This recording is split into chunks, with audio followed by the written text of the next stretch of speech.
Hi hello welcome to our channel. నేను మీ సిరి. ఈరోజు మనం చెప్పుకోబోయే కథ ఇష్టమైన సకుడ పార్ట్ 212. కథలోకి వెళ్ళే ముందు లైక్ చేసి వీడియోని హైప్ చేయడం మర్చిపోకండి. గదిలోకి వచ్చిన గగన్కి ధరణి కనిపించలేదు. ఒక క్షణం ఉలిక్కిపడ్డా అంతలోనే ఆమె హర్ష వాళ్ళ ఇంట్లో ఉందని గుర్తొచ్చింది. క్షణంలో క్షణం పాటు అతని గుండె జారిపోయినట్టు అనిపించింది.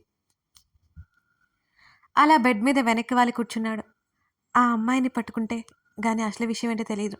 ఆ అమ్మాయి రేపటి రోజున ఇక్కడికొస్తుంది. ఖచ్చితంగా వెనక ఎవరున్నారో తెలుసుకోవాలి. అతను ఆలోచిస్తూ వార్డ్రోబ్ తీశాడు.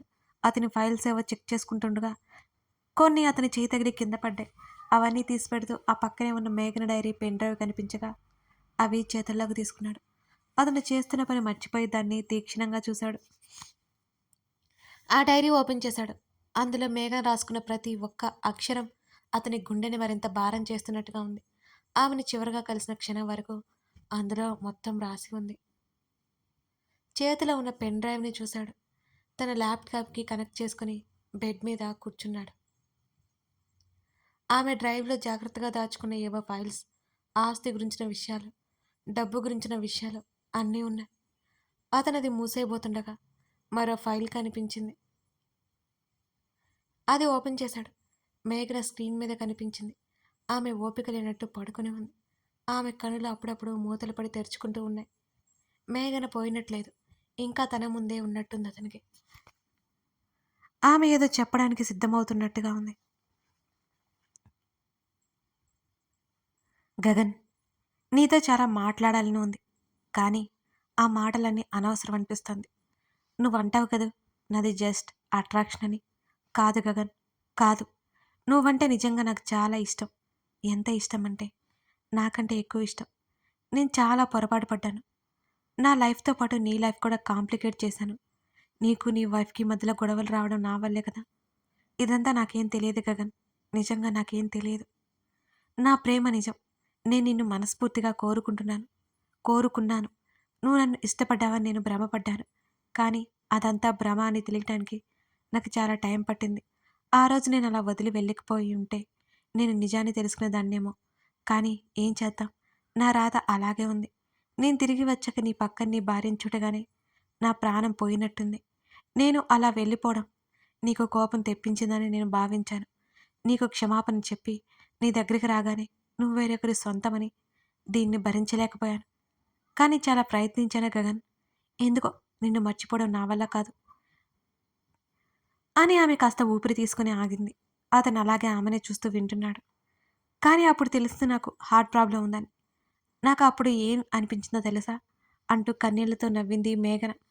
నువ్వు లేని నా లైఫ్ వేస్ట్ అనిపించింది. నేను పోయినా నాకేం బాధ లేదనిపించింది. నిజంగా నాకు ఇలాగే అనిపించింది గగన్. ఈ లైఫ్‌కి మరొకరితో నేను బ్రతకలేనని నాకు తెలుసు. కానీ నేను ఆ పెయిన్ భరించలేకపోయాను. నాకు తెలుసు 50-50 ఛాన్సెస్ అని. నా బాధను పంచుకోవడానికి వేద కూడా నేనెవరో గుర్తులేదు. అదే మంచిదనిపించింది నాకు. లేకపోతే అది నా వల్ల బాధపడుతుంది కదా! నీతో తప్పక నా ఇబ్బంది గురించి మాట్లాడాను. అందులో కూడా నా స్వార్థమే ఉంది అనుకుంటా. నేను ఉన్నన్ని రోజులు కనీసం నీ పక్కన ఉండాలని ఆశగా ఉండేది. నీతో కాస్త సమయమైనా బావుండనిపించేది. నువ్వు నన్ను నిజంగా ప్రేమించి పెళ్లి చేసుకొని ఉంటే ఇంకా ఎంత బావుండేది. ఇలాగే అనిపించేది గగన్. ఇలాంటి అందమైన కల నా జీవితంలోనే కలగానే మిగిలిపోయింది. కానీ నువ్వు నేను బ్రతకాలని చాలా ప్రయత్నాలు చేస్తున్నా. అవేమీ నాకు సంతోషం అనిపించలేదు. నువ్వు నా పక్కన ఉన్నావు చూడు, అదే నాకు సంతోషం అనిపించింది. నాకు నిజంగా బ్రతకాలి అని లేదు గగన్. లైఫ్‌లో అన్నీ పోయాయి. నాకు సొంతమైనవన్నీ దూరమైపోయాయి. అందుకేనేమో జీవితం మీద ఆశ పోయింది. బ్రతకాలి అనిపించలేదనుకుంటా. కానీ నువ్వు చాలా ప్రయత్నం చేశావు. ఇంకో 4, 5 రోజుల్లో ఆపరేషన్. అప్పటికే నా వల్ల నువ్వు, నీ వైఫ్ ధరణి కొన్ని సిట్యుయేషన్స్ ఫేస్ చేస్తున్నట్టు తెలిసింది. ఇక నేను డిసైడ్ అయిపోయాను అక్కడ ఉండకూడదని. ధరణితో మాట్లాడను. తను నా మాటలకి కన్విన్స్ అయిపోయిందని నేను అనుకుంటున్నాను. నేను 2 రోజుల్లో బయలుదేరి వెళ్ళిపోతున్నాను గగన్. ఎక్కడో ఓ చోట మీ అందరికీ దూరంగా వెళ్ళిపోవాలనుకుంటున్నాను. నాకిదేమంత పెద్ద బాధగా అనిపించడం లేదు. ఏంటో నువ్వు లేని లైఫ్ నాకు నచ్చలేదు. కానీ ప్రాణాల మీద ఎక్కడో తీపి ఉందనుకుంటా. భయమేస్తోంది. బాధేస్తోంది. మీ ముగ్గురు స్నేహాన్ని నేను బ్రతికినంత కాలం మర్చిపోను. నీ ప్రేమని ఈ జన్మకు పొందలేకపోవచ్చు. కానీ వచ్చే జన్మలో ఖచ్చితంగా పొంది తీరుతాను. మళ్ళీ మళ్ళీ అదే చెప్తాను. నువ్వు లేని జీవితం నాకు అక్కర్లేదు. అర్ధాంతరంగా ముగిసిపోతున్నందుకు నాకు బాధ కూడా లేదు. అప్పుడప్పుడు తలుచుకో చాలు. ఎక్కడున్నా సంతోషపడతాను. అంతకంటే నాకేం అక్కర్లేదు. మళ్ళీ జన్మలో కలుసుకుందాం సరేనా? నీ స్నేహితురాలు మేఘ. నిర్జీవమైన ఆమె కళ్ళు వడలిపోయిన ముఖం, బీటలు వారిన ఆమె పెదవుల మీద ఓ నవ్వు. మేఘన కనుమరుగైపోయింది. శాశ్వతంగా కనుమరుగైపోయింది. అచ్చు గగనంలో మేఘంలా. వెంటనే పెన్‌డ్రైవ్ బయటికి లాగేశాడు గగన్. అతను 2 చేతుల్లో ముఖం దాచుకుని గట్టిగా ఊపిరి తీసుకోసాగాడు. మేఘా! మేఘా! ఎందుకిలా చేశావు మేఘా? ఎందుకు? అతను మరింత భారంగా అయిపోయాడు. ఆమెకి బ్రతకాలని కోరిక లేదు. ఆమె బ్రతకలేదు. అవన్నీ అతను ఎప్పుడూ చూడాలనుకోలేదు. లోపల ఎక్కడో పెట్టేశాడు. ఆమె స్నేహం గుర్తుకొస్తుంటే నిశ్శబ్దంగా అయిపోయాడతను. ఆమె తన స్నేహితురాలు. కాకపోయినా ఒక చిన్న వయసమ్మాయి. అంత అర్ధంతరంగా ముగిసిపోవడం అతనికి ఆ విషయం జీర్ణించుకోవడం చాలా కష్టంగా అనిపిస్తోంది. గగన్ గదిలో నుంచి కిందకు వస్తుంటే రుక్మిణి కనిపించింది. పని చేసుకుంటున్న ఆమె అతన్ని చూసి ఉలిక్కిపడింది. కాస్త బెదురుగా అక్కడి నుంచి కిచెన్లోకి వెళ్ళిపోయింది. అతను గడ్డం రుద్దుకుంటూ ఆలోచిస్తున్నాడు. ఆమె దీని వెనక లేదని అతనికి అర్థమవుతూనే ఉంది. కానీ అది కూడా నిజమని అతను నమ్మలేడు. ఎవరిదంతా చేశారో అతనికి అర్థం అవ్వక మతిపోతున్నట్టుంది. ధరణి వచ్చే వరకు ఎదురు చూడాలనుకున్నాడు కానీ అతను వల్ల కాలేదు. ఆమె కోసం హర్ష ఇంటికి బయలుదేరాడు గగన్. వస్తా వస్తా రాకుండా ఎలా ఉంటా చెప్పు. అప్పుడప్పుడు వస్తూ ఉండు సరేనా? నేనే రావాలని అలగకు. చిన్నపిల్లల చలో అంటూ ఆమెను మరింత జాగ్రత్తగా కిందకి తీసుకొచ్చింది. ధరణి మొదటిసారిగా అక్కడికి రావడంతో ఆమెకు బట్టలు పెట్టి పంపించారు జానకి. మాలవిక రేవతి అక్కడే ఉన్నారు ఇంకాసేపు. గగన్ రావడంతో ధరణిని వేద బయట వరకు తీసుకొచ్చింది. కారు దిగబోతూ వేదను చూసి అతను ఆగిపోయాడు. ధరణిని మరింత జాగ్రత్తగా తీసుకొచ్చింది. ఆమె కార్ డోర్ తీసి ఎక్కమంది. నీ ఫ్రెండ్ ఉంటే కానీ ఇంట్లోకి రావా? గగన్ని చూసి కళ్ళెగరేసింది వేద. ఆ మాటలు వింటూ నవ్వుకుంది ధరణి. అవును, గగన్ మాటలకి వేద ముఖం మాడిపోయింది. గాలి తీసేస్తావు ఆమె ముఖం నల్లగా పెట్టుకుంది. హర్ష దగ్గర ఇవన్నీ అతను సన్నగా నవ్వాడు. వేద మూతి తిప్పుకుంది. ధరణిని తీసుకుని అతను వెళ్ళిపోయాడు. ధరణి ఏం మాట్లాడకుండా ఏదో ఆలోచించడం అతను గమనించాడు. మళ్ళీ నీ బుర్రని కష్టపడ్డానికి రెడీ అయిపోయావన్నమాట. గగన్ అనగానే అతని వైపు తల తిప్పింది. అది కాదు కానీ నేను ఒకటి అడుగుతాను చెప్పు. ఏంటో ఆ ఒకటి? నువ్వే హర్ష వేద పెళ్లి చేసావు కదా. హర్ష గారికి వద్దన్న ఎందుకు వేదనే చేశావు? ఎవరి లైఫ్ వాళ్ళ ఇష్టం అంటావు కదా. ధరణి గొప్ప ప్రశ్న వేసినట్టు ఉత్సాహంగా అడిగింది. నేనెప్పుడు చేశాను అని అడిగాడు. నాకు మొత్తం తెలుసు. ఏం తెలుసు నీకు? ఏదో వినడం ఇంకేదో అనుదేసుకోవడం తప్ప. అతని మాటల్లో వెటకారానికి ధరణి పెదవులు ముడుచుకున్నాయి. కవర్ చేసుకోవద్దు అన్నది ధరణి. ఛా అన్నాడతను. మరి చెప్పు. అప్పటికి వేద అంటే ఇష్టం. అదంతా అతను అనుకోలేదు. మీరందరూ అనుకున్నదే కదా. ధరణి లాజిక్ తీసింది గగన్ మాట్లాడుతుంటే. ఉఫ్, ఇప్పుడు నీకు కారణం ఖచ్చితంగా తెలిసి తీరాలి అన్నమాట అన్నాడు గగన్. తెలియకపోయినా పర్లేదు. అలాంటప్పుడు నీ పాలసీ రాంగని ఒప్పుకో. ఆమె కనుబొమ్మలు ఎగరేసింది. ఆమెనే చూస్తూ పెదవులు సాగదీశాడు అతను. ఓ రోజు ఆ వెధవ ఫుల్గా తాగొచ్చాడు. గగన్ చెప్పగానే కళ్ళు వెడల్పు చేసింది ధరణి. ఏంటి అని అడిగింది.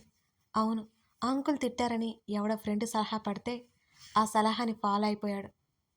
ఆ రోజు వాడికి తెలియకుండా వాగేశాడు. వేదమిడికి వాడికి లవ్ ఫీలింగ్ ఉంది. అది వాడికి అర్థం కాలేదు అని భుజాలు కదిలించాడు. మరి హర్ష గారికి ఆ విషయం తెలుసా? లేదు. ఆ వీడియో తీసి జాగ్రత్తగా చేశా. అతను చెప్పగానే ఆమె నోరు తెరుచుకుంది. అతను మాట్లాడిన మాటలు వీడియో తీసావా? ఎందుకని? వాడు చేసిన చెత్త పని పొద్దున్నే గుర్తు చేయాలి అందుకోసం. కాకపోతే కొన్ని నిజాలు బయటపడ్డాయి. అది వేదకు చూపించాల్సి వచ్చింది అన్నాడు. అంటే నిజంగానే వేదని పెళ్లి చేసుకోకపోతే అతను ఏదో ఒక సమస్యలో ఇరుక్కుంటాడని నువ్వు కూడా నమ్మావా అని అడిగింది ధరణి. నో. మరి ఎందుకంత తొందర? వాడి కెరియర్ గురించి చాలా డిస్టర్బ్డ్‌గా ఉన్నాడు. పైకి నవ్వుతూ ఉంటాడు కానీ లోపలంతా వాడి కెరియర్ గురించి వాడికి బెంగ. వేద వాడికి సపోర్ట్. వాడి లైఫ్‌లో కన్‌ఫ్యూజన్ పోయిందే వేద వల్ల. వాడు వేదతో ఉంటే హ్యాపీగా ఉంటాడనిపించింది.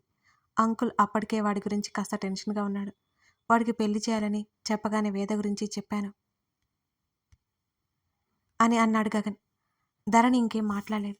అలా గొడవ పడుతూ అంత ప్రేమగా ఎలా మారిపోయారు? ధరణి సంభ్రమంగా ఫీల్ అవుతూ అడిగింది. That is power of love. ఆ మాటలకి ఆమె పెదవులు విచ్చుకున్నాయి. త్వరగా రమ్మన్నావు వచ్చేసాను. ఏంటి ఇవాళ స్పెషల్? బెడ్ రెస్ట్ కానుకుని బుక్ తిరిగేస్తున్నా. వేద ముందర కూర్చున్నాడు హర్ష. ఊరికే?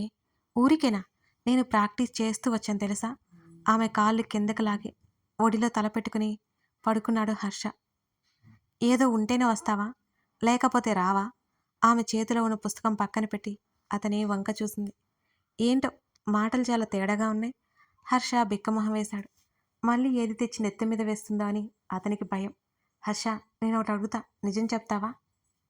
ఏంటది? చేతిని పైకి పోనిచ్చి ఆమె కంఠం దగ్గర తడుముతూ అడిగాడు. అతని చేతిని తోసేసింది వేద. సరే చెప్పు. నీకు నా మీద అప్పుడున్నట్టుండి ప్రేమ ఎలా పుట్టింది అంటావు?